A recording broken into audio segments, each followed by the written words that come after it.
Last Pint Productions presents the No Hawaii Podcasts. The No Hawaii contains adult content, including Twin Peaks, Green Warna, the of them good coffee and horror. Palmer listener discretion is advised.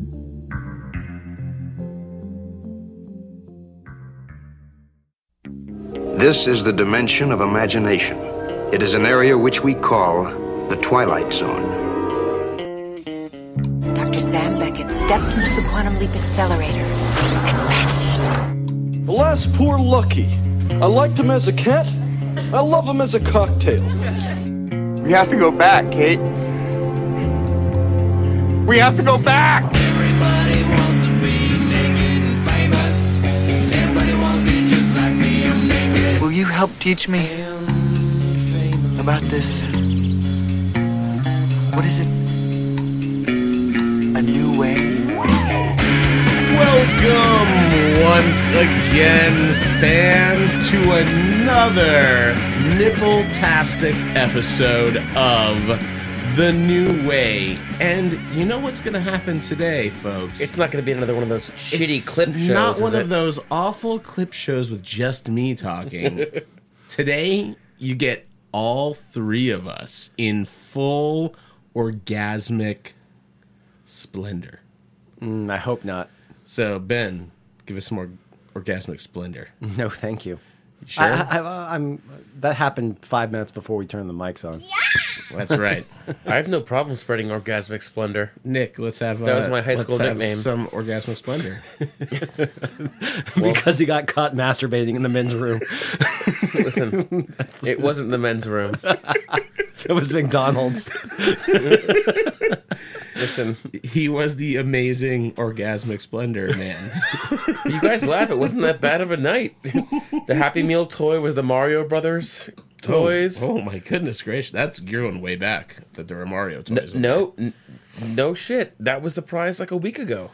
Yeah, well, because the Mario Brothers is at Target now with Mario Kart. It's always going to be popular. Ridiculous. It's like Ninja Turtles. It'll always be popular with every generation of child. It was that and the Hot Wheels toy at McDonald's. It was like once a year you get the Hot Wheels and the Mario toys, and everything else was not worth it. Yeah, but those Hot Wheels were always like the cheap rip-off Hot Wheels. They weren't the real collectible. They were still Hot Wheels. They weren't as cool. I mean, I was a Micro Machines fan, so I don't know about your Hot Wheels. You like that guy, the commercial guy. The auction guy. We got Micro Machines. Blah, blah, blah, blah, blah. I don't know why he just started eating vagina in the middle of that. That's what it sounds like when you're muff diving. Yeah. I always yeah, I go and welcome to the show. You're welcome. Welcome to the something. That's like you. I say welcome to the Pleasure Dome, and then I go. No. You didn't even get into Pleasure Dome. It's like you just open the door. You're like, welcome to the, and then it's just starting right then. You're like, fuck foreplay. Oh my god, that is the foreplay. Wait a minute. I cannot believe this has started off like this. I'm in shock. Matt, you're clipping. So speaking of high concepts, oh boy. So welcome back. By the time you guys hear this, you'll have been a week without the New Way in our new season. But we took Memorial Day off to drink a lot of beer. To relax and reflect. In Ben's case, fall asleep at 10:30 p.m. Oh, and hey, to be fair, it was 10:49. It was a little earlier than that. We did check the clock a little bit. Oh, really? It was very early. Well, I just remember seeing my maybe I looked up and was just like, it's okay. I think that slip and slide really tired you out. It did, Yeah, man. Ben- I'm still sore. Which was great because Beth is so Ben put out a slip and slide for the children's on Air quotes, children. Air quotes, children, exactly. on Memorial Day, and then at approximately 9:30 p.m. at night decided that he wanted to ride it himself. And Do you ride a slip and slide? oh, he rode it hard. And after I saw an accordion in one slide. well, what I love is there was also a massive debate over whether or not he was going the right way down the slip and slide. And everyone's going, no. And Nick specifically broke out the lyrics to the song, even though they proved him wrong on his hypothesis. Well, I think our viewers Can you say it? all remember Crocodile Mile. Can you sing the song? You run, you slide, you hit the bump and take a dive. Which You is hit the bump, then you take the dive. Now, that's at the end of the slip and slide. and that's what he did. No, so because the bump is at the beginning of his slip No. and slide. Then he slid, and then there was the pool of reservoir. Say the lyrics again. Start slowly. You run, you slide. So it Okay. establishes the slip and slide alley Correct. Then in the Crocodile Alley then or Crocodile Mile. yeah. Then you you splash. hit a bump, and then you were And then you catapulted into a reservoir of and water. then you died, which is what but he the, did. but the best Right. part is it was actually like it had those like little revolving like paper doors. What do you call the those? teeth, the mouth of the beast. It looked like you were going through the mouth of a Correct. Yes, you were Crocodile. entering the belly of the beast. Did you ever have the chance to actually go on one of those slip and slides? I had Crocodile Mile. That was the gold standard. Fucking spoiled brat. I didn't have the Teenage Mutant Ninja Turtles blimp, though, if it makes you feel any better. That was my white okay. whale. But all I'm saying is, I your think slip we and slide. found this wait. week's slurred sophisticate. But wait a minute. Listen, you we ever can't- go on a Crocodile Mile? Listen, let's close this out before moving on because this makes no sense without context. Your slip and slide starts with the bump. No, the bump's at the end.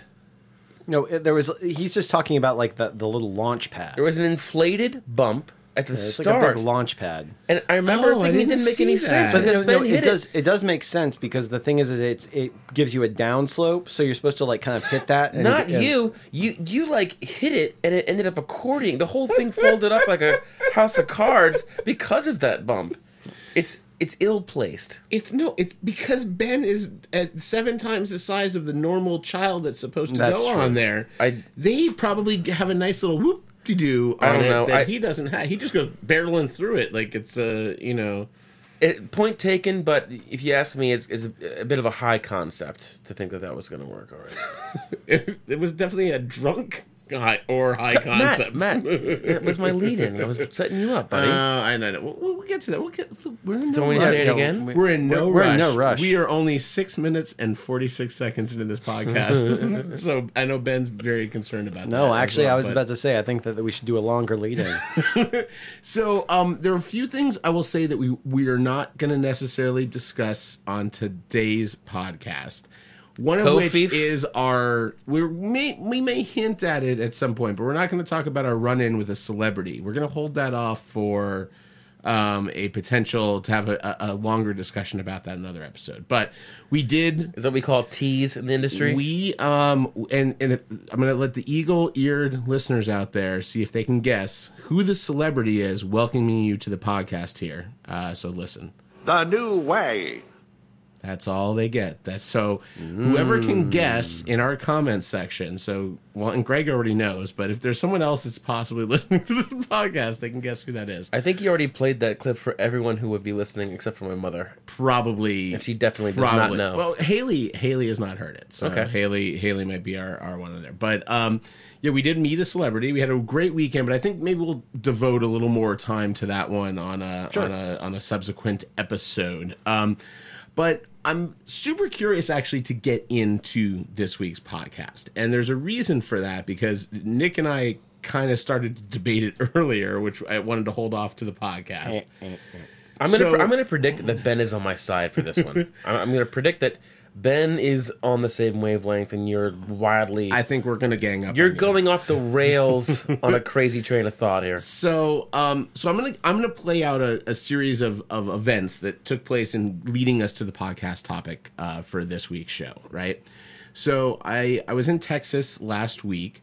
I've queued up a bunch of Hoot clips, but they were so out of context that I'm like, that's going to require a whole other episode. Really, 1 second, though. I do think it's kind of funny that you were in Texas for like a week, and now I'm going to Texas this weekend, and next week Nick is going right back to Texas. We are both going to Austin. You guys are going to both be in Austin. And we're basically, I'm coming back long enough to like land, have Nick pick me up from the airport, go see Wonder Woman, and then Nick is going to Austin. If you have an hour to spare, you can go pick up a shitload of beer that's sitting in my mom's closet that Total Wine gave me because they don't understand how. Unfortunately, I am literally there for 29 hours. It is not a good turnaround. Well, I was there for 29 hours, which equated to several days in real time. Yeah, I was on. Reason why you haven't heard a podcast is we were kind of all traveling, and I was traveling, and we didn't have a chance to record. But Ben sent me a text at some point during the trip, and he goes, "Hey, I'm all caught up on Better Call Saul. How about you? How about we just devote a podcast to Better Call Saul, like about TV? Like this is a fucking great show." And I was like, "Oh, that's interesting." And then when I got back, we were trying to come up with a podcast topic, and I was like, "Well, why don't we just do TV?" And my initial thought was like, "Hey, let's just discuss the current state of television. It's kind of interesting right now. We're in a very unique time, I think, for TV." And Ben said, I would say a transformative time, and also a time of great adjustment. Yes, I already said that earlier. I already made that quote. That movie has already been quoted for the third time now in this podcast. I don't know what I'm quoting. For a time to reflect and come on, man. I don't know. Wet hot? Is that Wet Hot? Yeah. Really? Only a time to relax and to Ben feeling reflect. So good about himself right now. Oh, good for you. That's right.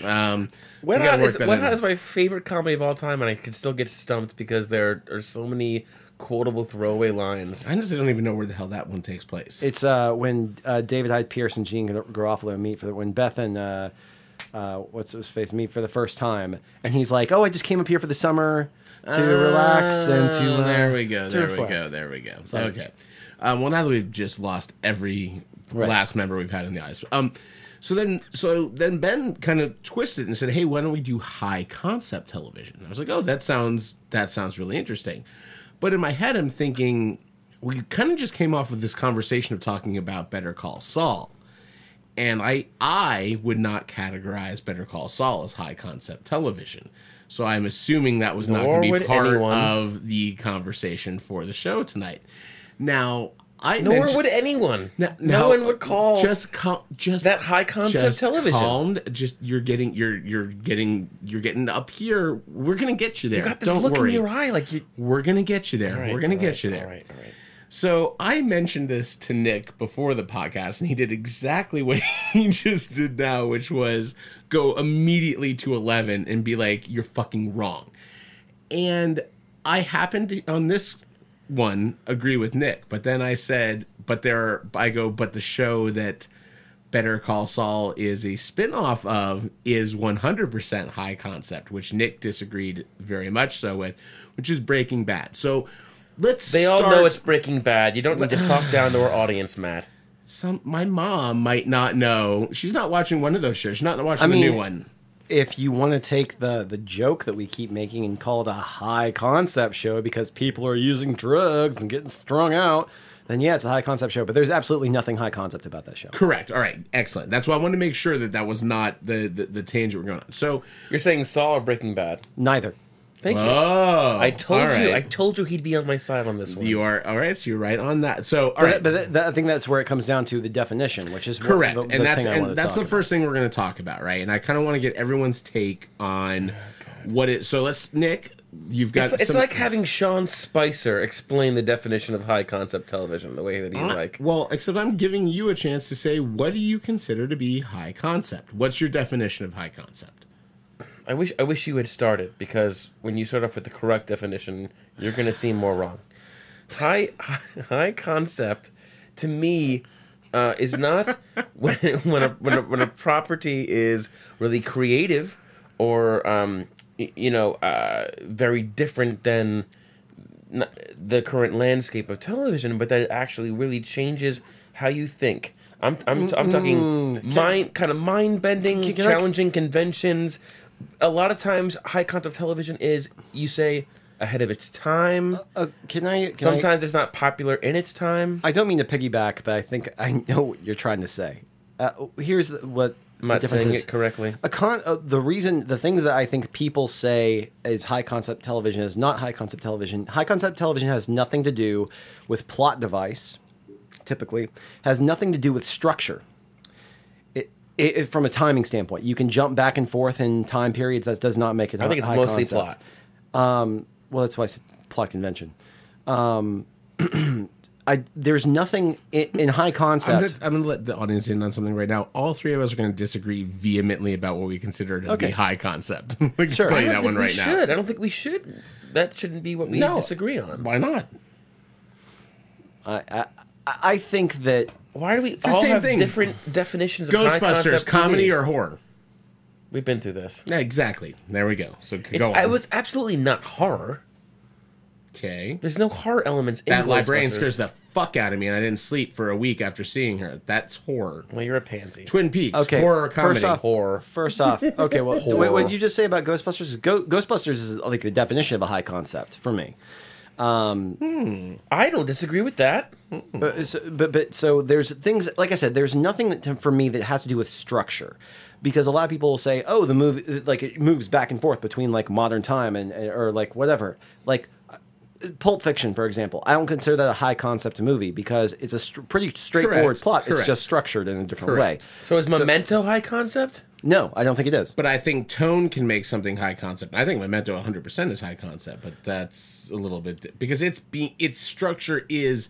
integral. I will say Pulp Fiction, you play it normally. That's actually kind of a difficult one because the concept of his memory his memory is playing with it. However, you could still play that straightforward as a straight but film. the idea that the guy forgets everything, that's what's high concept to me. So that's the one that's sticking. I'm not disagreeing with you. So you could definitely make that argument. I say Memento, high concept. I say high concept. If I had to go either way, now that you're saying that, I would say yes. Concept. Okay. But what I'm saying is, still though, that the structure of that movie isn't what makes it high concept. It's the fact that his memory, his memory is integral to what's going on in the actual narrative, and it's also something that is not a common. It's not like he has fucking cancer. Yeah. He's got short-term memory loss. Well, I see what you did there, but continue. Yeah. Anyways. Okay, I can boil it down for you. All right. I think I can better articulate this.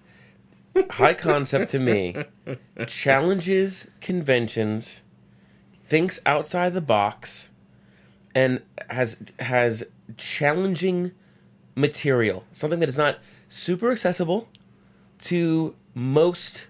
You literally just described Breaking Bad. But see, 100%. This is so everyone loves Breaking Bad. It's accessible Breaking Bad. That's my problem. Is it so your thing? You're not getting down to the real brass tacks about this.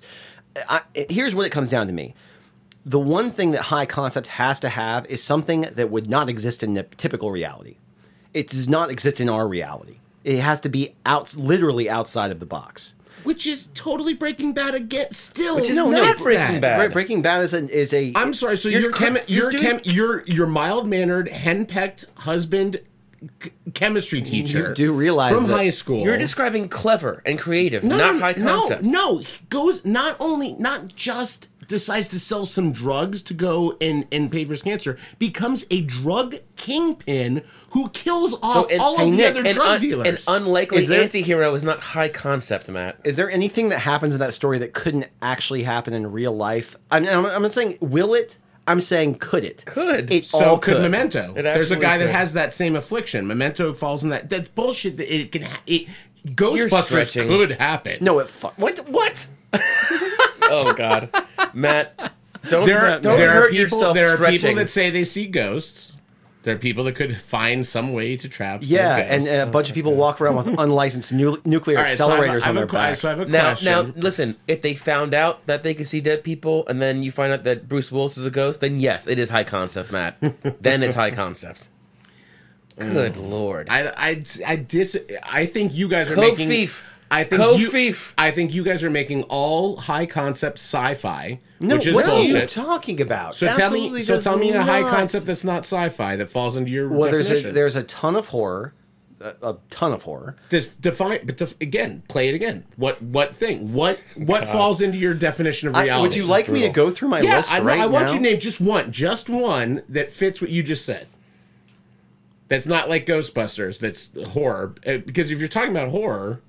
Well, we could have come more prepared for this if we knew we were going to have to fight you on a definition of a term. Well, you guys are ganging up on me, so I'm going to challenge you. Give me one that falls into your definition. That's not sci-fi. A high concept horror. That's not sci-fi. The Howling is a high concept horror movie. Isn't that about werewolves? Yes. So werewolves exist. No. Like ghosts exist in Ghostbusters. No, but see, the you just took my point and you just proved myself correct. Are there werewolves in real life? No. So it's science fiction. I asked you to That's give me a not non-science science fiction. That's I horror. saw one at Trader Vic's last How week. is a werewolf not science fiction? His hair was perfect. What's the difference between a ghost and a werewolf, Ben? Okay, Oh, you so now serious? you're just getting into semantics Now we're of what the difference between We're different... talking about what is a so ghost bullshit. and a... You're bullshit. That's You ridiculous. can't tell me that Ghostbusters can't exist, but the Howling can, because werewolves somehow are scientifically explainable, but ghosts aren't? No. What's the... I don't understand your wavelength You were here. saying that Ghostbusters is as realistic... As The Howling. No, it's way more realistic. It could as, actually happen. as realistic as The Howling is. Yeah, okay. But- So what's Because your they're argument? both science fiction. No, they're not. One's a horror I'm movie. gonna ask you a question. One's a horror movie. Do you consider Dexter... I'm not talking about concepts. I'm talking about the fucking film. I'm talking about the film by itself. I'm not talking about like, oh, in real life, could ghosts exist? Could werewolves I exist? got Could one fucking for you. But vampires high exist? concept is the Okay, I got one for you. how about this? I'll do comedy horror. What Okay. We Do in the Shadows is a fucking high concept comedy Agreed. movie. Agreed. High concept comedy. about vampires that About are vampires. science fiction. Carnival. Carnival. High That's concept. high concept. About ghosts and vampires. It's not about ghosts and... Have you seen Carnival? Oh my god. Yes, there's ghosts. Okay, listen. You say it can't be sci-fi, but it also can't have mythical animals. Also, No, I'm not. No, guys, I'm playing into your thing. I'm saying, You're give not me a playing into non-sci-fi example. You're because embarrassing yourself. You You're already, telling, you already no, said bullshit. Memento. No, Memento completely makes sense for me on that one. That's one of the few that is. But you guys are saying that somehow Carnival is not as ridiculous as Ghostbusters as far as being real life. That's my question. So why can't we? It is as ridiculous. All right, Dexter, high concept or not high concept? Not high concept. Bullshit. Bullshit. It's an original concept. It's an original concept. Yeah. It's bullshit. A I serial think killer who hunts only I other argue that high concept is innately Your definition was genre. not. Your Let me definition finish. was not accessible and not instantly recognizable by most people. So we're supposed to root for this guy who's a serial killer. But you're naming hit television shows. It doesn't matter if I name hit television It shows. couldn't have been that inaccessible. You're talking about like Breaking Bad. It's like widely known. I'm sorry. So it's a my hit mom, show. my dad watched it. My friends watched. Everyone Is watched Lost it. high concept? Yeah, I mean, Oh, I'm sorry. It was a obviously. hit TV show, right? So it doesn't count. Give me a non-hit TV show that's not high concept. But that's not our argument, Matt. Well, you literally just told me I'm only naming hit TV shows. So what are your non-hit TV shows that fall into the thing? I think that But see, here's the thing. It's bullshit. It can't be a hit because it's high concept. I never said that it can't be a hit. I'm 24 high concept, I think there's that is high concept. and that's totally by structure. I actually never watched 24. So I can't say Okay. anything. 24 is a high concept by structure only. I will concede, but then you could also make the argument that is it high concept or is it a gimmick? Is it a both, gimmick show? But I It think could be those two both. can be interchangeable. I also think sci-fi and high concept are often confused as well. That was my whole point with But this. no. What I was going to say is I could name a million sci-fi movies off the top of my head that are not high concept movies. Correct. And so, but a lot of people- because it's a lot of sci-fi, people- a lot doesn't of mean these- it's high concept. A lot of these shows that you're saying, okay, name one that wasn't a hit. Okay, well, initially, a lot of my I only said that because you yelled at me that I'm only naming hits, which is a bullshit argument. no, we're jumping all And over Dexter the place, was Matt. not a hit. Yeah. jumping We're all all over the saying place. completely different things here. You look at this, right? So high concept, and I think this is applicable to Lost. I think it's applicable to Twin Peaks. A lot of these high concept shows are successful off the bat, and then they lose steam because they're high concept. The shelf life of high concept shows is generally pretty short because of the subject matter and the concepts and the conventions that they challenge. So yes, a lot of them were hits. So like Twin Peaks was the highest rated show of 1990, and the second season tanked and was canceled abruptly, and he had to make Fire Walk with Me. Yeah, and the same with Dexter was a hit up through season 4, and then it just petered. Law of diminishing returns. I do think there's something to that a lot of high concept are. I think actually the most. One more thing. You're talking to. Okay, here's how you know it's high concept. If you can explain it in a couple sentences to your grandmother, and she either is on board or she's not on board. With Dexter, it's like, okay, a guy, he's actually a serial killer in secret, but during the day he helps solve crimes, and that gives him a leg up. So he kills to good take people at revenge night? on the people who he knows are guilty and can't be charged. Oh, my grandmother is in, right? I mean, it's kind of like Nana. it's kind of like Nana, saying, here's Lost. These people. Just try to explain Lost to your grandmother. I can. A bunch of people crash on an island. They don't know why they're there, and they flash back to their life on before the island. But that's not the high concept parts of the show, though. But by your definition, though, in some cases you could say, Sherlock Holmes and the Hounds of the Baskervilles is a fucking high con. It's not. I mean, all it is a dressed up story with a detective and his doctor sidekick, and it's them solving a crime. I don't consider that high concept. I consider the BBC Benedict Cumberbatch show high concept, the adaptation of that original work. Here's the thing. Look, they haven't done Hounds of the Baskervilles. They did in the second season. They did. I didn't see that. They one. did with ghost creatures, and then there was a debate about whether it was real or ghostly or whatever. And there's all kinds of shit. I didn't see that one. Second season, second episode of second season. Well, if they had ghosts, you know it's high concept. Yeah. Look here. My point with all this is this proved it very much so. We all have very differing views on what is high concept. What's funny is Your definition of high concept is if it's original. Hold on a second. Hold on. We could all sit and debate and give examples of why we feel certain things are high concept versus others aren't. That's what the podcast is about. We should do that. No, I think it's better to have more of a discussion of why we like certain shows and why we like them to be high concept. It's not a debate, right? It doesn't have to be. I don't think there needs to be a debate. And it's interesting to me because Breaking Bad, by the way, is like literally on the TV Tropes site about examples of high concept. It's their like red letter one of like, oh, well, you would never expect this person to do this shit. Well, that's totally right. I'm not saying it's. By the way, I'm not saying it's totally right, and I'm not saying any of your choice. You're painting it like that. You're implying that. No, I'm saying we all have our own reasons to believe something's to be high concept. We're all right. We all have compelling arguments for it. We all get participation. I have a kickoff point. This is actually something I wanted to discuss. Do you want to know what I believe in my, like, obviously in novels and all sorts of different pop culture and media in the past, you have things that we would probably all consider high concept that came out. I would feel like the first introduction that you could think into high concept as far as mainstream television that I can think of is The Twilight Zone. The Twilight Zone was a high concept show. In 1959. It was an episodic show that started in the late 50s. I disqualified it for mine, by the way. Oh, really? No. But mine was a stupid. Mine was that I wanted something that was serialized. Sure. So I feel an anthology series gets away with a lot of things because it's anthology. I think Twilight Zone is the gold standard for this entire argument. No, you're 100% correct. Every single episode, they were thinking, let's think of something that's completely outside of the realm of possibility. Which is, by the way, it floored people in 1959. You guys are both hitting on two. So you hit on one that I think is a very good argument, which is that it's not easily explainable. I think is part of one of the things that really... I think. No, explainable is actually the better term for it. I think not explainable. Here's where my thesis is coming to here, right? So part of this is I just want to kind of fuck around, and it's fun for us to argue for a little bit, but now let's get to like more discussion. One of the things that spurred this podcast in my head is that Ben and I developed a high concept television show. Yeah.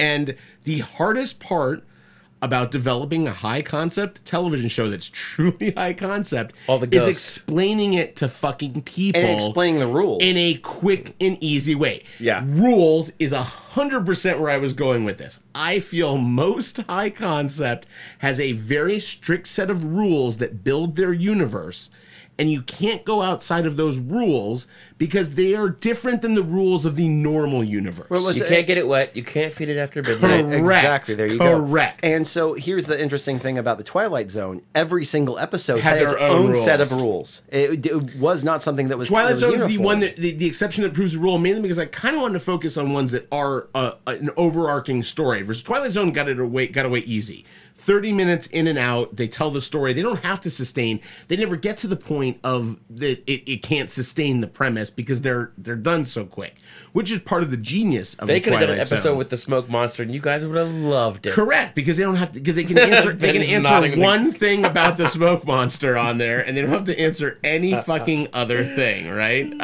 No, and I think that's 100% correct, and I think a lot of high concept shows start off as a Twilight Zone premise. Someone goes, hey, I watched this old episode of Twilight Zone where this guy lands on a planet and he doesn't know why he's there, and there's other people on the planet, there's all the things, and someone goes, what if they were on a fucking island? What if we took those people and said they're not on a planet, they're on an island, there's a bunch of them, they're all connected from the thing, and they springboard off of these Twilight Zone episodes.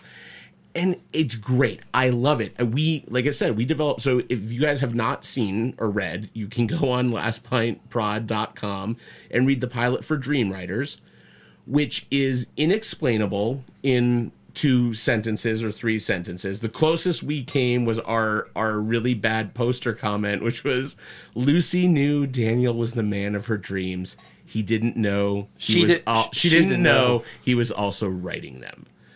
The worlds collide, the dream worlds and ours. That which we added, which was total bullshit because they thought it was on Mars. But we wrote a TV series. It was basically The Office in an otherworldly plane where the people's job, instead of selling paper, was to write dreams. That's as close as I can get to selling that in a half a second of explanation. But there's way more to it, which is where you get into that definition of high concept. So I kind of want, really quickly, I want to sort of discuss what I see as kind of the evolution of high concept on TV and see if what you guys think. So Twilight Zone was definitely on my list. What's funny is Twilight Zone was half hour, and it seemed like back in the 50s and the 60s, high concept went straight to sitcom. The most popular high concept properties tended to be sitcom properties, in my opinion. So tell me if you guys agree or disagree. I Dream of Jeannie, The Munsters, Bewitched, Addams Family. We have all of these sitcoms that are way outside the norm. A man that's married to a witch who can do things, but she's got to hide her powers from that. Because comedy is more accessible. Well, but there's a shift though, right? So that's where I want to kind of like talk about how. So what I love about TV, even more so than film, I think TV is so tightly tied to what's happening in kind of the world at the time. And there's one property. Before I get into this whole thing, I'm curious of Ben's opinion on this one. Do you consider MASH high concept? No. Okay. And the interesting thing is when I was going through shows, there are shows that I really like that I think are very inventive, like The Man from U.N.C.L.E. and MASH, that mix genres really well. But they're not. I got it. But they still, when it comes to a narrative, they're a straightforward narrative, and there's nothing in there that would make me Their think tone is inventive, but it's not necessarily anything. Yeah, excellent. So that answers that question. I was very curious where MASH fell in it. But so for those who don't know, MASH is probably my favorite television show of all time. I would say it's my favorite television show of all time. And so what's interesting, so you have TV that's shifting more towards these sitcoms. You've got Addams Family and Munsters and all these ones that are kind of high concept. Rick and Morty. I think Rick and Morty is a slam dunk high concept. There you go. I think that fits, actually. It's nihilist, it's existentialism. It makes you question your existence. But the problem is that animation inherently tends to be somewhat high concept based on the fact that it's animated. Unless Not you necessarily. say, but it's interesting. The fuck? My goodness. Wow. One of our podcasters has to go because his phone is blowing up, and he's more famous than the rest of us. I'm getting a call from Washington D.C. Well, maybe they're serving you chilled monkey's brains, though popular in Cantonese cuisine. Anyway, that was a weird callback. Anyway, so you've got these sitcoms. By the way, I was gonna say Raiders of the Lost Ark, high concept. Really? I don't know about that. Bad take. Wait, can I just get back to Rick and Morty for a second? Yeah. I was expecting just a potty mouth, sort of like a South Park pushing the envelope. It's an Adult Swim show, so we have more of an adult audience. They're going to be kind of vulgar, and that's where the comedy's going to lie. And that's the. Open your beer before the podcast. I was trying to make your thing more exciting. Oh wow! There's one episode of Rick and Morty called Rick Potion Number 9. He loves to talk about this. Rick Potion Number 9. That is in truly in a company all of its own, a handful of episodes of television. The Constant episode from Lost is in this company. All right. Where after I finished watching it, I turned off the TV and I just kind of stared at the black screen, questioning my existence. My mind had been expanded.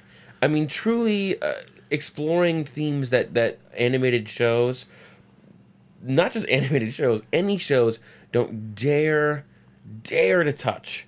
And Rick and Morty is continuing on this sort of like existentialism, pessimism. Here's one other thing. I like I said, I want to piggyback on this a little bit. One of the interesting things I feel like that high concept has sort of evolved into as well is, so say you have this high concept idea that's a high concept idea in 1973, and they throw it in there, and then it is popular, and it's popularized, and then it becomes a trope. And then that trope turns into another movie that completely subverts that trope and then becomes a high concept film because... Which is Twin Peaks. They are completely moving outside. Well, that Twin Peaks is a really good... Primer's another example as far as film is concerned. Damn fine trope. Oh, man. Damn fine trope. So now what's interesting with Rick and Morty, right? So you're describing an episode that is high concept, and I don't want to give it away because it truly, truly like it changed me. I'm not even exaggerating. I don't argue also that what you're saying is that the show in general, but there are also TV series that have high concept episodes. One of the ones I can think of is Roseanne used to do Halloween episodes. Simpsons does Halloween episodes that are high concept, right? They take place outside of the normal realm of what happens in this universe. Simpsons is a great. I mean, that's a great example because I would have always loved to talk about The Simpsons high concept, but they've got like 2 episodes per season that are really high concept. And then there are some that are just like, well, that's the straightest narrative that you could ever possibly... it would be like David Lynch going from Twin Peaks to The Straight Story. I mean, And you hit on something very, very interesting to me because you talked about something that was popular at one point, but it's not popular anymore. But then it becomes a trope, and then that does it. So, and I think that's often what's happening with high concept television in general. So once you get into the 80s, right? So we get kind of out of these sitcoms that are high concept. We have a lot of like schlocky high concept that happens in the 70s. You get The Love Boat and Fantasy Island. Those are high concept shows. Fantasy Island is this place where these fantasies come true, and this Love Boat's maybe not so much high concept, but the second best Hervé Villechaize vehicle. Forbidden Zone. Oh, I was going to say... Directed by Richard Elfman. I was going to say Rumpelstiltskin and Fairy Tale Theater, but... I loved Fairy Tale Theater. That was high concept for Showtime back in the day. But Into the Woods? High concept. Oh, hell yeah. Hell yes, Into the Woods is high concept. I will argue that one. Just kidding. Oh, I just wanted to see your face. Just wanted to see your face. Just angrily scribbling on my pad. So then we get into the 80s, right? In the 80s... Wait a second, are you like... is it like a political debate? Or are you over there just like scribbling like I'm taking notes? I'm doing Sean Spicer arguments over here and just drawing shit. If you were doing Sean Spicer arguments, then you'd just be like, you heard what I said. He's been doing Sean Spicer arguments all day. I drew a boat and it made it make sense to me. So, you stupid bastard. That's a schooner. I was taking notes Oh, I was taking notes, but here's a boat. I just drew this. I drew a mermaid with big boobies, and it makes sense. So, all right, so we get to the 80s, right? And where I'm kind of leading You're taking with us this on a is, trip, huh? we're going on a trip on this, right? I don't know about that this, Morty. In the 80s, soap operas go huge, right? Soap operas become this giant thing in Passion. Not Passion's way later than that, though. No, Passions in the 90s. Yeah, you got this General Hospital and stuff. Oh yeah, little Timmy. So all of this, where I'm that was high concept. where I'm paving up to is what I will consider the literally quintessential high concept television series that spurred why I wanted to have this, which is Twin Peaks. I think Twin Peaks exists. For a second, I thought you were going to say Knight Rider. That would be amazing. What if I just did a whole build up to something just really awful, Just like to talk about Knight Rider. so Does your car talk? No. So, high concept. I've been leading Not a up, high concept show. I've been leading up to Elf, and I'm going to tell you why Elf is, by the way, high concept. If you don't believe me, if you think I just pulled that out of my ass, this is the theme song to Elf, which I loaded onto our soundboard. It's the Alf theme song. All right, that's Wait, not keep that. going. No. We I was don't gonna need make to up do any more of lyrics. that. So Mr. Tanner. Man, Jerry Stahl. Now I'll tell you what. No, I'll tell you what. you The need- real high concept Alf is the. Elf. That guy that sounded like he was drunk all the time. There was a made-for-TV movie called Project Alf. Oh yeah, it's I know you're it's familiar with it. terrible. So it was the Fire Walk with Me Yes. of Alf mythos. Wow. So the series ends whenever, right? And No, there with are all Alf, these, Alf is about to be taken all away the- by all the these- government. It's a cliffhanger, all these loose ends. So they made a made-for-TV movie, hour-and-a-half movie, where Alf gets paired with these two FBI agents. He's taken, and they turn on the FBI. They decide, we're going to try to help you escape. Hold on, And it was ridiculous. You're diminishing. That series finale is not just a wacky thing. Alf is deported.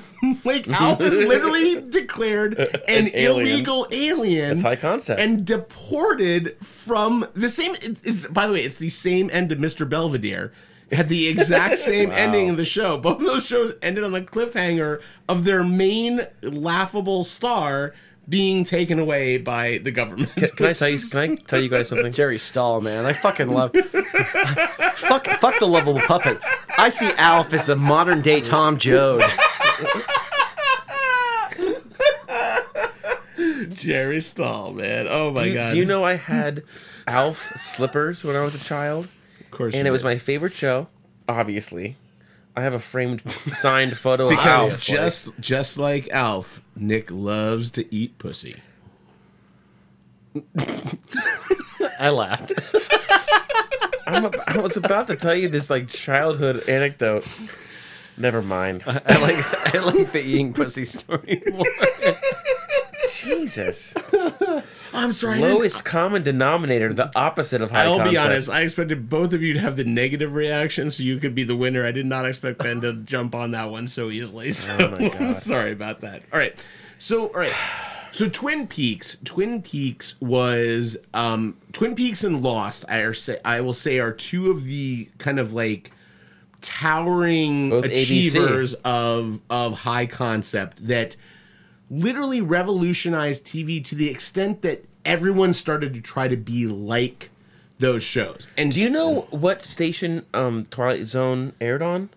Was that I think ABC? it was NBC, but I don't know for sure. I think it could be ABC because Disney owns Twilight Zone. I think ABC has the richest history Back of... then, there were only two networks, I'm pretty sure. There were two major networks. There was not... I only ask because when you say Lost, there's lots of high concept on ABC that they see. They've always been traditionally a network that's been willing to roll the dice with some weirder properties. And if Twilight Zone was ABC, I think that would really clinch it. Because for me, it's it all starts with Twilight Zone, and Twin Peaks took it into the next generation. CBS Ooh. Twilight Zone. The last time they did high concept was The last time they had a Twilight hit. Zone. Well, what's interesting, right? So Twin Peaks airs, and this was for me. There were two shows that kind of basically made my interest in TV and it was Quantum Leap, which is definitely high concept. You don't have that theme song loaded up? Oh, yeah, I do. Are you fucking kidding me? I was actually going to have you guys do a Can You Name This theme song, but yeah. This is Quantum Leap's theme song. Such a good theme song. Let it play for a little Samuel Beckett, who's jumping through time to put right what once went wrong, hoping that each leap will be the leap home, right? That which was also CBS, I think. Actually, it was Quantum Leap. It might have been CBS. You're so against letting these play out for a little while. Hey, we got to work on this. He does the clip out instead of the fade down. Yeah, fade down. Thank you. I could have done that. All right, so I'll. There you go. Play it down a little bit. Thank you. In the background. Thank Just you. let it go. Sorry. It's so good. Sorry, guys. I'm trying to concentrate on 7 things. It makes me so happy. Yeah, by the way, this theme song is so fucking cheesy, and the intro is so great. The saxophone part is amazing. What I love about Quantum Leap is Quantum Leap knows that it's both a procedural, essentially, but it's got a high concept. So every show begins with the woman saying, Dr. Samuel Beckett stepped into the Quantum Leap accelerator and vanished. His only companion in this trip is Al, a visitor from his own time that can tell him about, like, they literally do the whole plot in 60 seconds at the beginning of each show, right? This is where the horses are galloping through the field, by the way. But yeah, Twin Peaks and Quantum Leap were kind of my nicely done, Matt. Super intro to what TV could do, because there were things I'd never seen. Quantum Leap falls into the Nick thing of it was popular-ish, but it wasn't really popular. It was geeky. Yeah. Twin Peaks was water cooler TV, which is why I put it in the Lost category. No matter who you were, my parents loved Twin Peaks. Everyone knew about Twin Peaks, and all Twin Peaks was at that point, other than David Lynch fever dream for parts of it, was him aping soap operas. That was his entire goal with that series, was to make a bad... And literally, we were talking about it because Twin Peaks has returned on air, in case you guys have not figured out listening to this.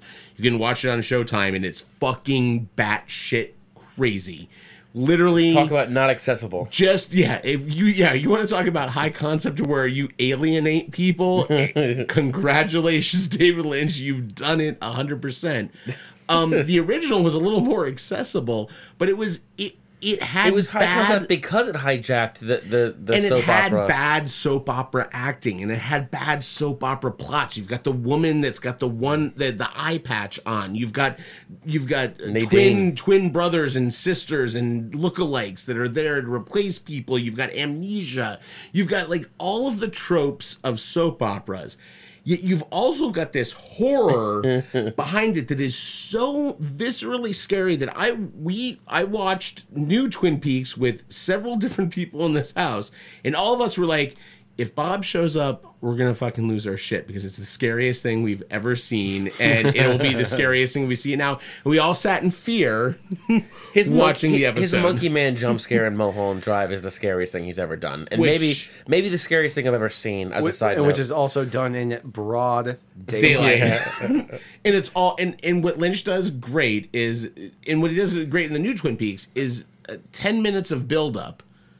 For 7 seconds. David Lynch directs pornos. He directs a bunch of build-up to where you can't stand it anymore, and then you get 7 seconds of a money shot where you're spent. And you're like, okay, You're describing your masturbation habits, not the actual structure of the pornography. Sure. But you gave me an idea just now. Okay. Similarly, you've got like 7 videos going on at once. You're like, I'm syncing them all up. When you go look... Oh my god. Oh my god. That was, by the way, the mummy yell of Tom Cruise. Okay.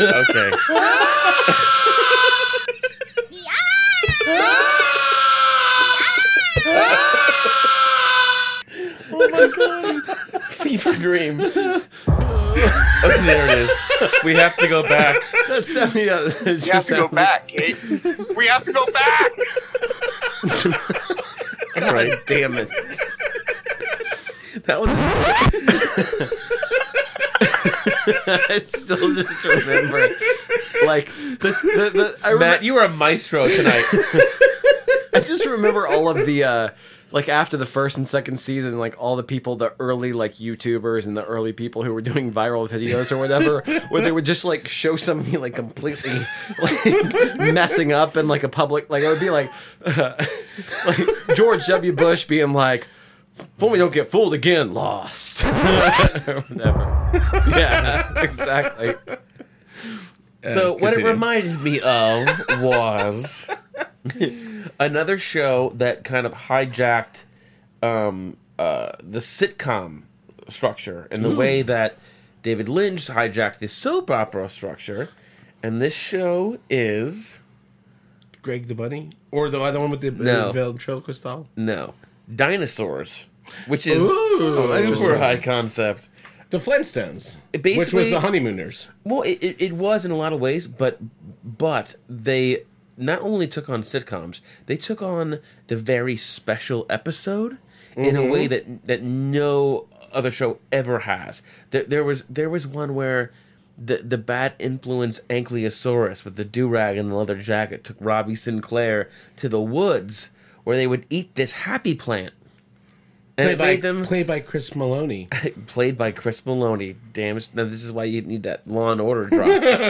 But it's true. Yeah. They would eat this plant. They would get high. And it was totally anti-marijuana. And then at the end of the episode, it faded to black. It faded back in again. And the guy in the Robbie costume is sitting in a director's chair on set as dinosaurs dressed up as grips and like gaffers are working in the background, and he goes, hey everyone, thanks for tuning in. You know, there really is an epidemic in America of very special episodes. You know, we want to put an end to these very special episodes. So, you know, right ABC. Wow. And it didn't even mention drugs or anything. See, I loved that show back when I watched it, but I haven't watched it since then. That's crazy. I'm telling you, I revisited it as an adult, and it is brilliant. And really, I believe and really, you, man. That sounds and awesome. really high concept in the things that they got into. And then people started. So cartoons started to do that after a while. They would do the behind the scenes, like they were shooting the episode even though it was a cartoon. Anyways, as we're getting into like some pretty modern television here, I just wanted to bring up one thing, which is one of the things that the reason that's kind of spurred the high concept thing when I mentioned it to you was actually that Nick and I had multiple conversations many times about Lost. And my distaste for what happened with that show. Yes, there we go. Because as I know Matt Schenk and maybe Nick and I would agree, I think that the pilot for Lost is the best pilot of television of all time. It's certainly the most expensively shot pilot of all time. One of the best. I think I've never been more compelled by what I think adds up to about an hour and 22 minutes of television. Yeah. Ever in my entire life. Especially going in cold, where you're just like, you have no idea who these characters are and what, but you're immediately drawn in. Yeah. It's high concept in subtle ways too. Having minorities, Asian people and black people just playing people. They're all passengers on this flight, and no one knew who they were in real life. That was part of the mystery of the show. Is who were these people before they crashed? It's the same idea of like the zombie apocalypse, right? Some people are soldiers and actually thirst for that violence, and it was never acceptable in the society before the outbreak. But now that there are zombies, they can really just let into their bloodlust and this, right? In Lost, there were doctors, there were con artists. You didn't know who they were. All they were people on a plane, and all they had was each other. By the way, quick, I completely agree with you. Quick aside, another example of like where a trope is established and then another movie comes in and completely subverts it. 28 Days Later is a very high concept zombie movie because it completely just reinvented the genre. It made a completely different, anyways. Well, Return of the Living Dead reinvented the zombie genre because the zombies could talk. They danced to Michael Jackson. This is true. Well, no, and it's interesting whether or not I don't think I would consider. I love 28 Days Later. I think it's a very unique zombie movie. I wouldn't consider it high concept. But your definition of high concept is unique. No, you're right. You're dead right on that one. Right. The one that, Dead alive, exactly. If, for some reason, for that one, it doesn't because the zombies are the same as the zombies except they move fast, but they've moved fast in other things. It was also created by a virus from monkeys. It was created by a boil. So that's the difference, is it because it was a monkey-borne virus? No. It's high concept. No. Because, by the way, if you guys don't know, all of those other zombie movies were turtle-borne by the way, viruses. and also, they weren't was zombies. It was the rage virus, by the way. Oh, Lord almighty. All right, so it was... Brought by the Umbrella Corporation. Oh, boy. Are you going to go to Shaun of the Dead and say that's high concept? No. Play some Queen. The main thing I'm joking about is that this is why high concept is interesting because everyone has got their own definition for what they consider. Well, high anyways, concept. what I was getting into This is because episode of this podcast is high concept. it's true. Yeah, I mean inaccessible that no one's going to want to watch it anymore. Yeah, 100% correct. Or you just need to get high. Hi, to listen to it. Matt. This is yourself talking. You're the only one listening anymore right now. So I love you, and you look great in that onesie. Thanks. Bye. But what I was going to say is Nick, I know you're also listening. You also look good in that onesie. You do look good in that onesie, Nick. We're both listening. Nick, ask Matt to get you a beer. Hey, you know who's not listening? Ben Wilson. So let's say something bad about Ben Wilson because he's not listening. Ben Wilson is like a neo metal band because he's a tool. Ben Wilson. Ben Wilson's like a high concept movie. No one wants to see him naked. What? I liked it. His naked body is inaccessible to the public. Oh, he's locked up. It's misunderstood. They only want to see the first part, and then once they get the first part, they don't. They're confused, and they think they want to see the rest. Oh, but the end is going to be very talk about bad. the fucking leftovers, please. And if they do see it, it's like the last frame in Sleepaway Camp. Oh, you want to talk about Damon Lindelof's? I'm sorry. Love me again. Well, no, actually, you're going to. God damn it! So here's the redemption of the Lindelof. What I was getting into, and I actually talked with Nick briefly about this the other day. Is so great. Is that there are things which I haven't watched every episode of Lost. I gave up on it. At one point, I watched the. You give up on The Walking Dead. You don't give up on Lost. I gave up on Lost. It was easy to give up on. I did watch maybe the last 8 episodes or something like that. Anyways, I do not like what Lindelof did with that show. I felt like there were these established characters and this established set of rules. I'm gonna fight you. Can you please? I'm gonna fight I you. really would just like to get this out.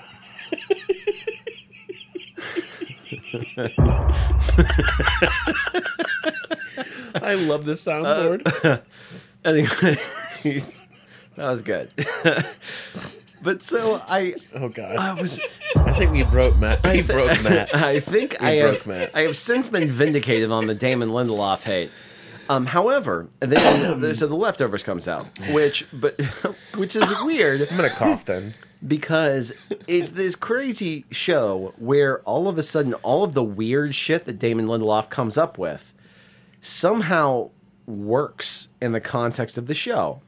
And especially now with the last couple of seasons, which aren't based off of Tom Perrotta's... It doesn't just work. It excels. No, it excels. Because exactly. of him. And I'm amazed by these little things that are very similar to things that I saw in Lost, where I was just like, oh, in that context where you've had this establishment and blah, blah, blah, blah, blah, it doesn't work. But in these things where it's just like, oh, yeah, you're suddenly going to this other place and you're going to see this thing. It's going to make no sense. It's all a metaphor. I mean, it's all a metaphor.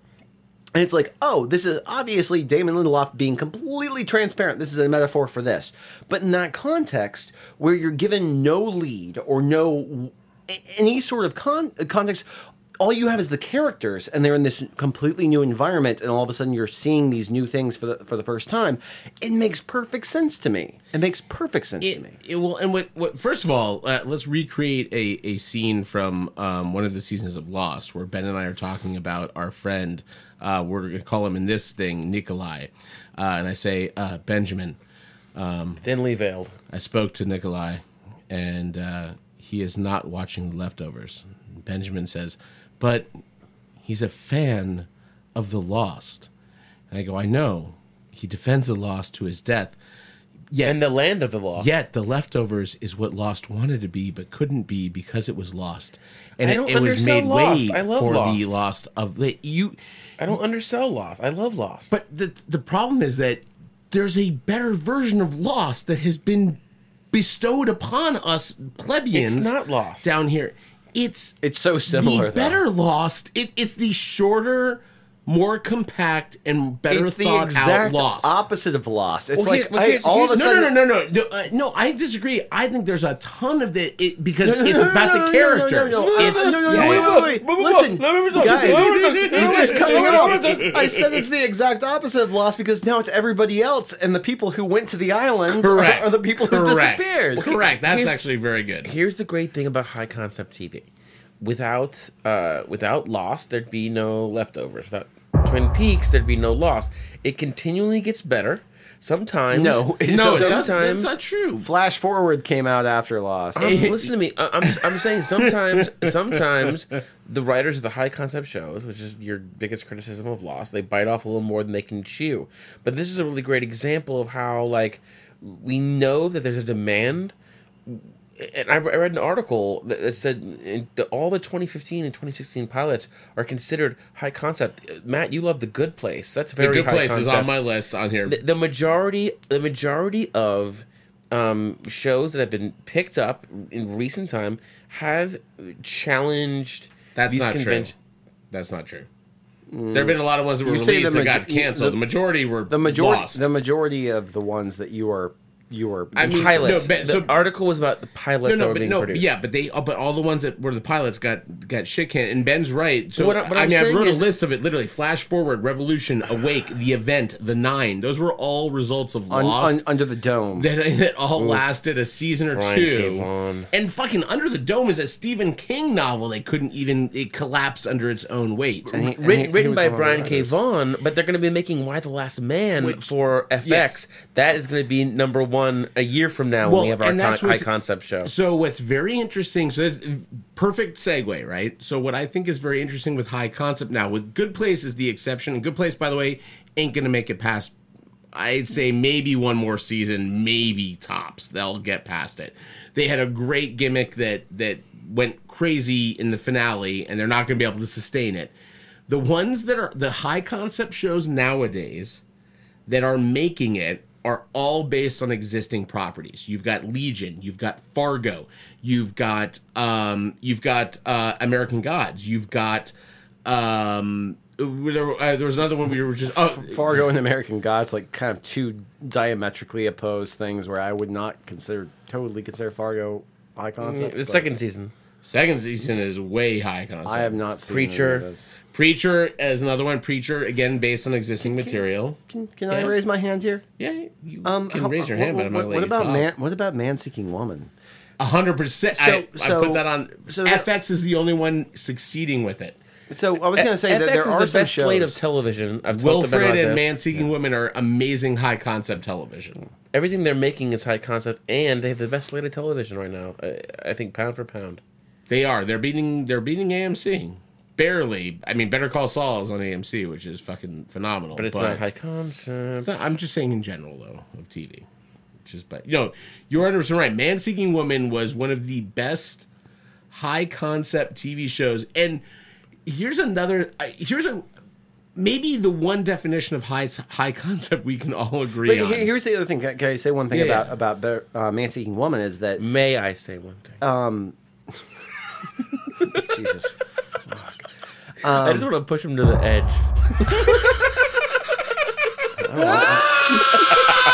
I'm getting there.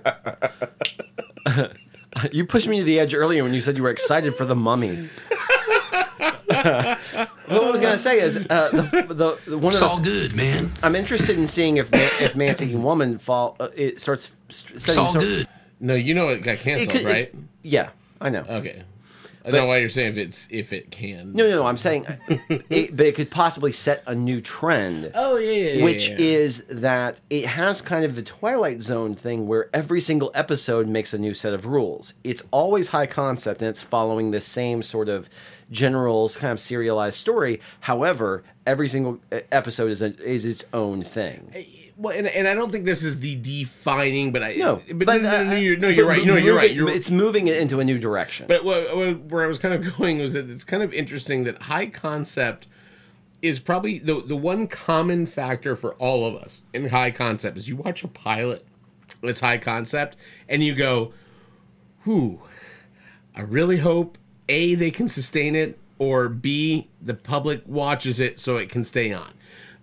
That's your healthy skepticism. That is my reaction to high concept. And I think that's probably the most we could all agree in general is that you watch something high concept on TV. I mean, you forgot about the thing that if it's good or not.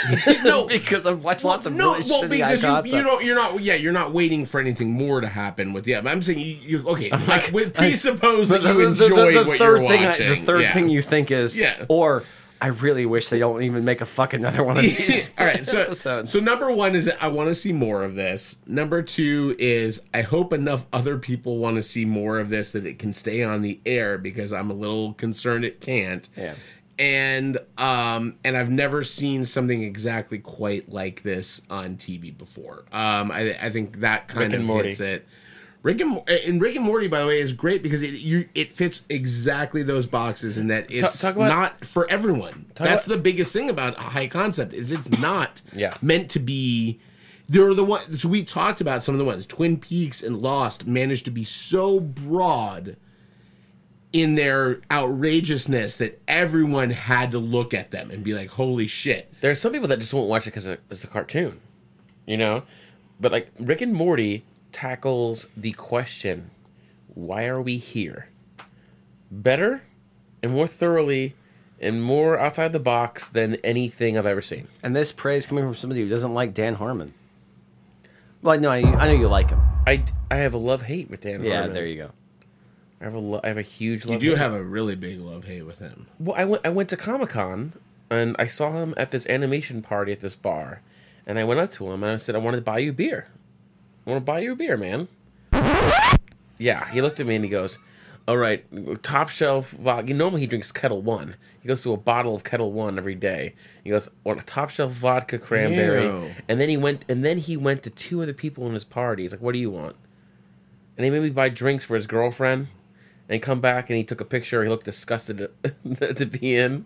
And then I went my separate way. That's the worst story I've ever heard in my entire life. It was brutal. That's disgusting. I was a fan of his since Channel 101. And he's like just super talented, but just like kind of a jerk. So I'm really, we're right around the time of this. But he's making a brilliant show that everyone should watch called Rick and Morty. And Community at its high points was a brilliant show too. And high concept in a lot of ways also. Had some episodes for sure. Dan Harmon is high concept. Everything he does. So now I'm very curious, since we all have had our very vehement things. I had a list of shows I think are high concept, but I'm curious to see if you guys agree. Okay. Heat Vision and Jack. Does anyone remember this show? Also, a pilot. Also a Channel 101 Dan Harmon connection. Correct. Yeah, absolutely. My Name is Earl. I read that article online also. I disagree. No? You don't think that's high concept? Guy wins a lottery and gets hit by a car and then has to recreate and go pay back. It's creative concept. It's not high concept. It's a Mystery Science Theater 3000. I read that article also. Yes. It is. Doctor Who. Yeah, of course. But that's innate in its or is it just a sci-fi show about a guy that travels through wherever? Because it changes. But it changes. It does. That's the thing. It's a sci-fi show that could have just been a sci-fi show. I'm going to theme check a song here that Ben will recognize, and mainly because I want to play this band on here. But high concept or not high concept? Big Bang Theory. Dark Shadows.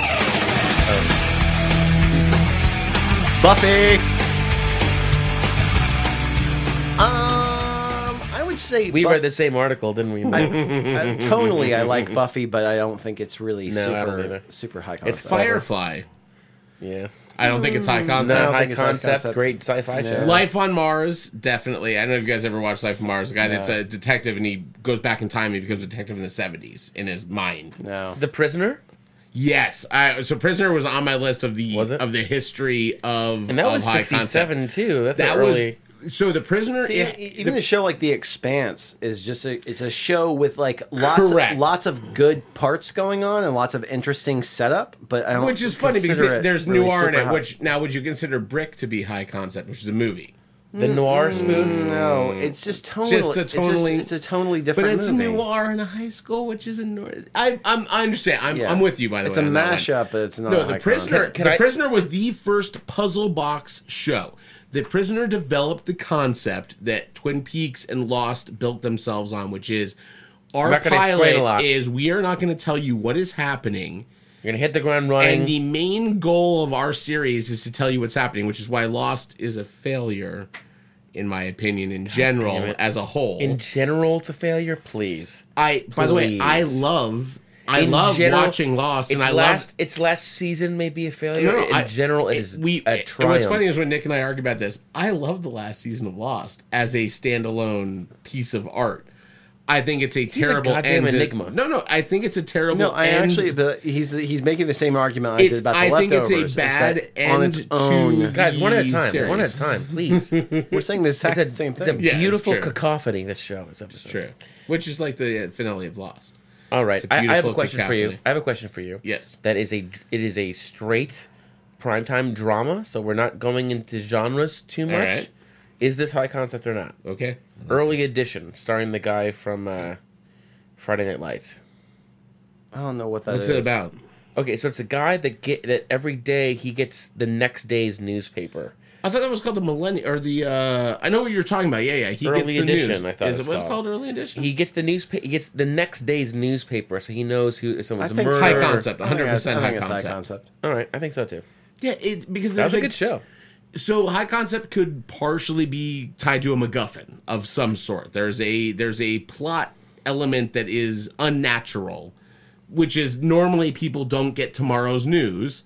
This guy gets tomorrow's news. How does he react to tomorrow's news? But that makes it sci-fi, though. That's true. You're 100.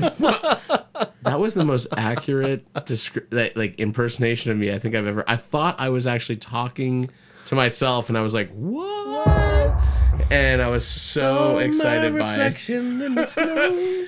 No, these episodes. So since the last few episodes we've done lists and whatever. This is more interesting to me to have an actual discussion about it.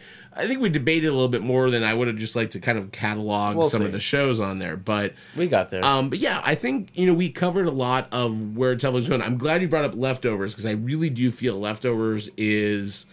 It's one of those shows that I had every reason to hate, and I absolutely love, and I've loved it more as it's gone along. And it is just confusing art, is what it is. But because it exists in the world of the Leftovers, it makes sense to me. And it doesn't just hang its hat on the concept of the rapture. It's constantly it's building evolving. on it. Yeah, it's evolving, and that is high concept television. And that's the biggest difference with Lost, right? Like Lost. So what's so funny is Leftovers and Lost are so fucking close as far as their trajectory, right? We start with this catastrophic event that's focused mostly on how the characters react to this catastrophic event. The problem is that Lost very clearly from the beginning is going, hey, you want to know what happened to these guys on the island? We got this secret. Hey, so something really crazy happened to these guys, and we're gonna totally tell you what that's gonna be. Hey, Matt, guess what? Oh, what? Hey, dude, we have no idea what fucking happened.